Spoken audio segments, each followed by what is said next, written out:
Good morning, dear hearts. We are on lesson 66, our second giant stride, and please subscribe. And again, it tells us it's a giant stride towards the end of the lesson in paragraph 10. We will be referring back to lesson 20 again and also lesson 40 again.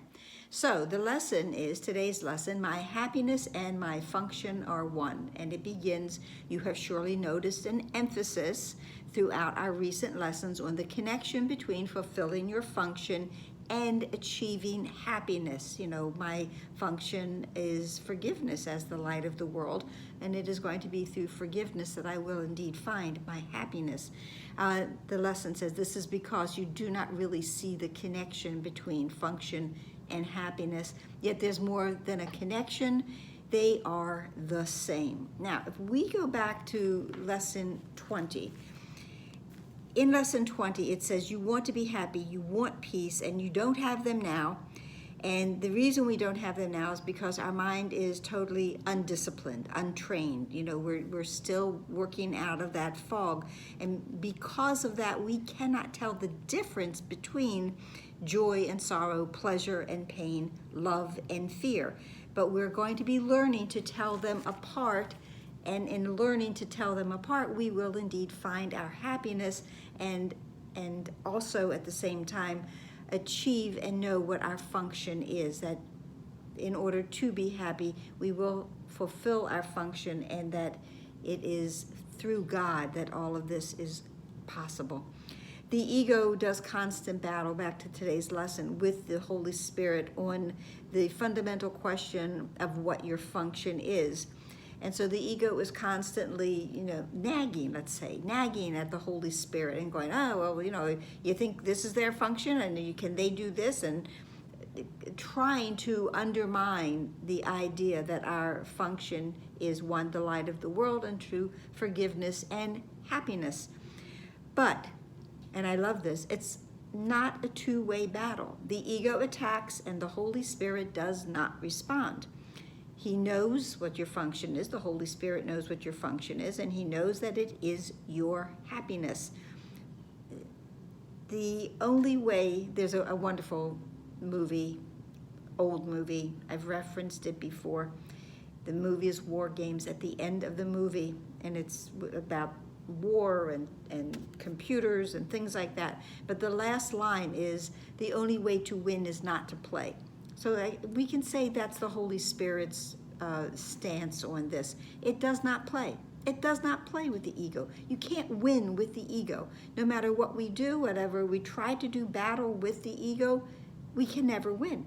So the only way is to move away from the ego. And in fact, the text tells us, if you want to quiet the ego, if you want to relieve yourself of the ego, just don't engage. Step away from it. Pay no attention to it. That is the quickest way to undermine and dismantle our ego mind. And the idea of our ego mind is mentioned, referenced in today's lesson as well.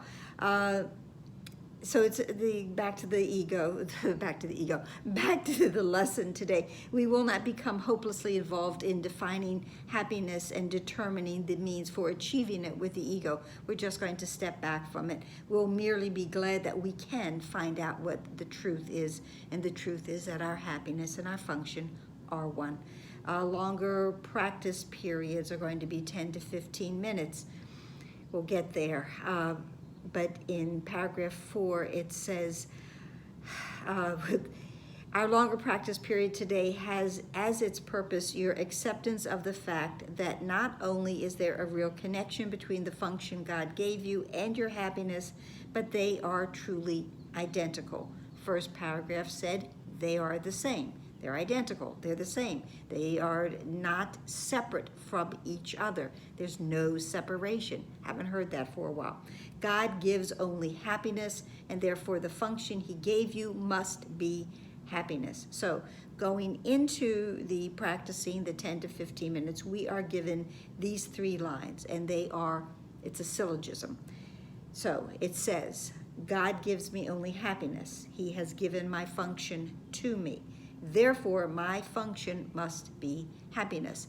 In this syllogism, if line 1 and line 2 are true, then line 3 must be as well. This is the setup, if you will, for it. God gives me only happiness. That's true. He has given my function to me. That also is true.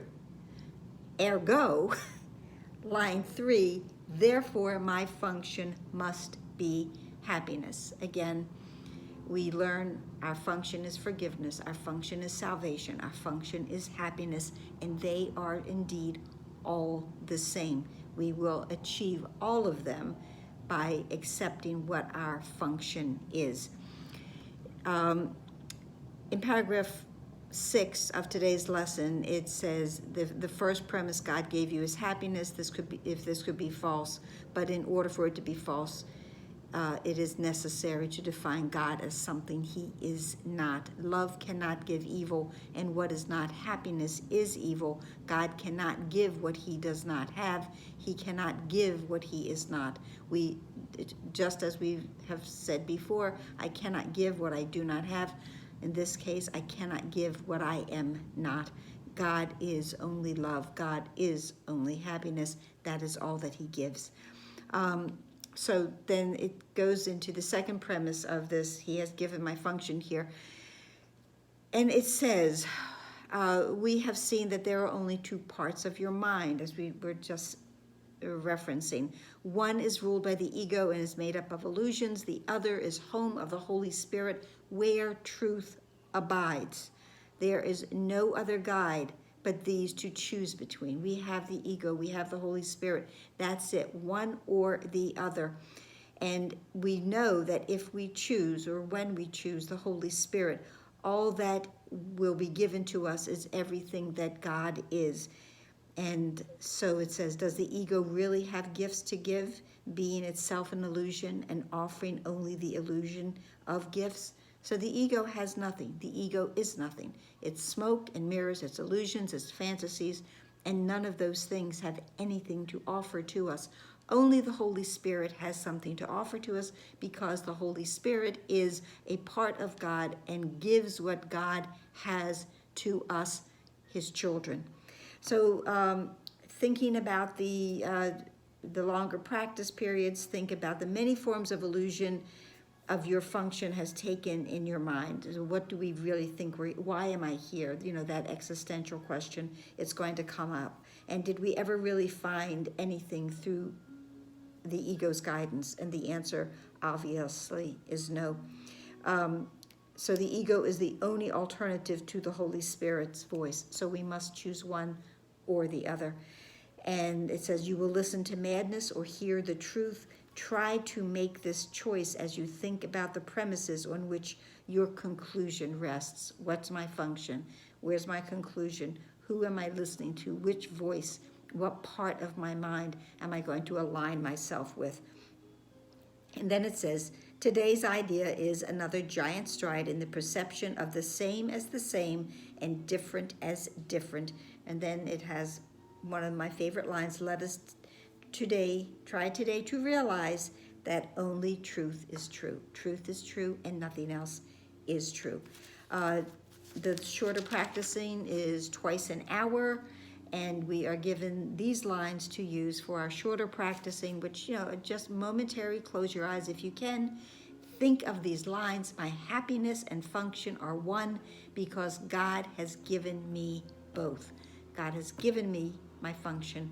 God has given me happiness. God has given me the gift to use of forgiveness so that I may find my happiness.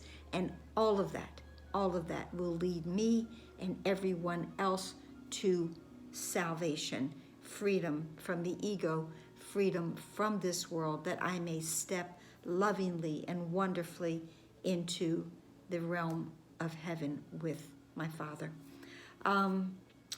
And I don't think I mentioned lesson 40, but in lesson 40, in the practicing, it says, I am blessed as a son of God. I am happy, peaceful, loving, and contented. So that is our connection to lesson 40 today. That's all. That's enough.